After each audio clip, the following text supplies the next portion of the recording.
Everyone আজি actually মানে বাৰ গাটো বহুত বেছিয়ে বেয়া চ' এতিয়া তাইক লৈ পেলাই হস্পিটেল যাব লৈছোঁ প্ৰতীক্ষা হস্পিটেল কি হৈছে গোটেইখিনি আপোনালোকক ক'ম কিন্তু তাইৰ মানে অত্যন্ত গা বেয়া আজি 3 দিনমান ধৰি পেলাই তাই মানে ভালকৈ উঠিব পৰা নাই বহিব পৰা নাই একচুৱেলি কঁকালৰ কিবা এটা বিষ হৈছে চ' কি হৈছেনো কঁকালত ইমান বিষ আৰু স্কুটিও চলাই থাকে ন চ' সেইটো কাৰণেও চাগে বিষ হ'ব পাৰে চ' ডক্টৰৰ ওচৰত গ'লেহে গম পাম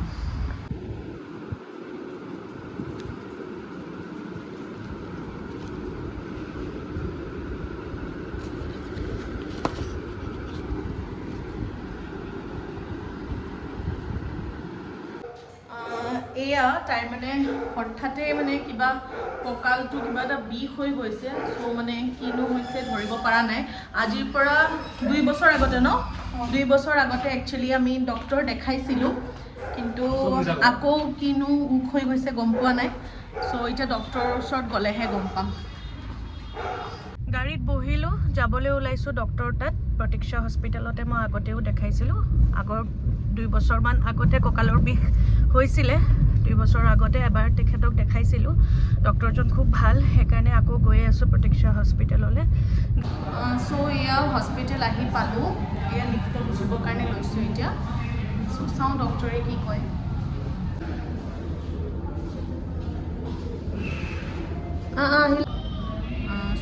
ছাৰ এতিয়ালৈকে আহি পোৱা নাই আমি বাহিৰতে ৰখি আছোঁ তেখেতৰ চেম্বাৰত চ' যেতিয়া ছাৰ আহিব তাৰপিছত আমি ভিতৰত যাম এপইণ্টমেণ্ট ল'লোঁ চ' এতিয়া এনেদৰে ৱেইট কৰি আছোঁ আৰু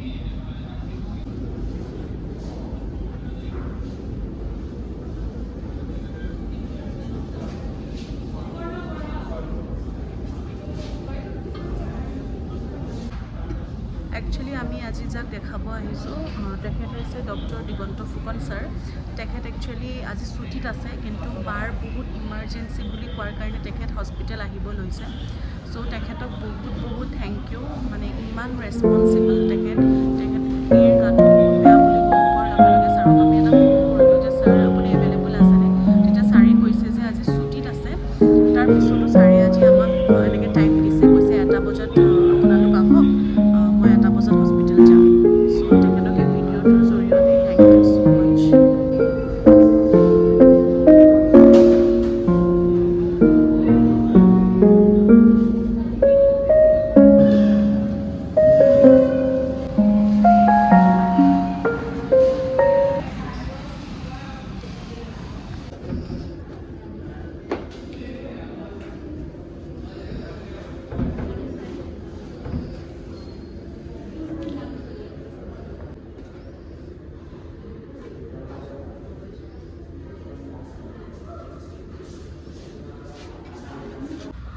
চ' এতিয়া আমি ডক্টৰ ভিজিট কৰিলোঁ আৰু ভিতৰত একচুৱেলি মানে মোবাইল নিয়াৰ এলাউ নাই সেইকাৰণে দেখুৱাব নোৱাৰিলোঁ চ' এতিয়া তাইক লৈ পেলাই ওলালোঁ MRI এখন কৰিব দিছে আৰু লগতে এখন আল্ট্ৰাচাউণ্ড কৰিব দিছে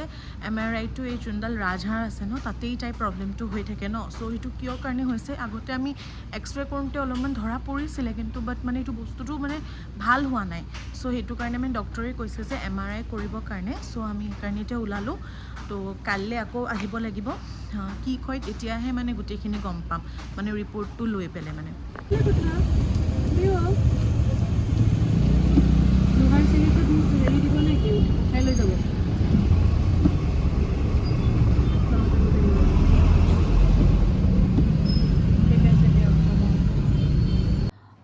চ' দিনটো ইমান আজি হেক্টিক শ্বিডিউল গ'ল চ'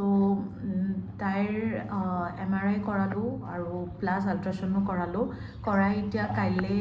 ডক্টৰে ক'ব যে কি হৈছে কি হোৱা নাই আৰু ছেকেণ্ডলি মানে দিনটো আজি হস্পিটেলত ভাগ দৌৰ কৰি থাকোঁতে মানে আমি মানে ভাতেই খাব নোৱাৰিলোঁ মানে টাইমেই নাপালোঁ চ' সেইকাৰণে মানে এতিয়া মায়ে বহুত ধুনীয়াকৈ মানে আলু ভাজি দালি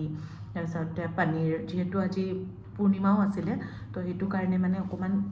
ভেজ বনাইছে উইদাউট পিঁয়াজ মানে তো সেইকাৰণে এতিয়া খাবলৈ লৈছোঁ আৰু কাইলৈহে গম পাম কি হৈছে কি হোৱা নাই চ' আপোনালোকক আপডেটছখিনি দিম কাইলৈ ডক্টৰৰ পৰা গোটেই পৰামৰ্শখিনি জানি পেলাই আপোনালোকক জনাম যে কি হৈছে কি হোৱা নাই চ' এতিয়া মই খাই লওঁ দিনটো আজি একো নোখোৱাকেই মানে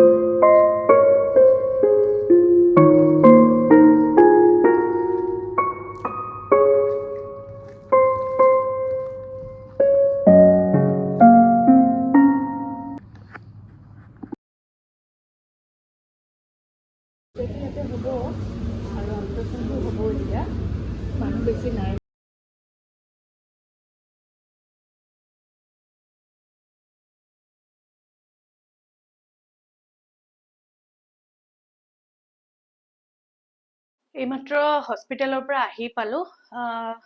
হস্পিটেলত ডক্টৰে বহুত ধৰণৰ বহুত কথাই ক'লে আৰু বহুত দিনৰ পৰা মোৰ এইটো হৈয়ে আছিলে। আজিৰ পৰা প্ৰায় 2 বছৰমান আগত মোৰ হৈয়ে আছিলে, কিন্তু মই সেইটো ফিল কৰা নাছিলোঁ কাৰণ ইমান মোৰ পেইন হোৱা নাছিলে। কিন্তু আজি কিছু দিনৰ পৰা মোৰ পেইনটো বহুত বেছি হোৱাৰ বাবে হস্পিটেললৈ গ'লোঁ। তাৰপিছত ডক্টৰক গোটেইখিনি ৰিপৰ্ট দেখালোঁ, দেখাই মেলি এই জাষ্ট ঘৰলৈ আহিলোঁ। ডক্টৰে ক'লে যে বহুত বেছি কঁকালৰ কিবা নাৰ্ভৰ কিবা অলপমান কিবা বেকা হৈছে বুলি ক'লে, নাৰ্ভৰ অলপ প্ৰব্লেম বুলি ক'লে। তো সেইকাৰণে ডক্টৰে মোক যথেষ্টখিনি ৰেষ্ট ল'ব দিছে আৰু ইয়াৰ চলিউশ্যনটো হৈছে ডক্টৰে কোনো ধৰণৰ মোৰ বিশেষ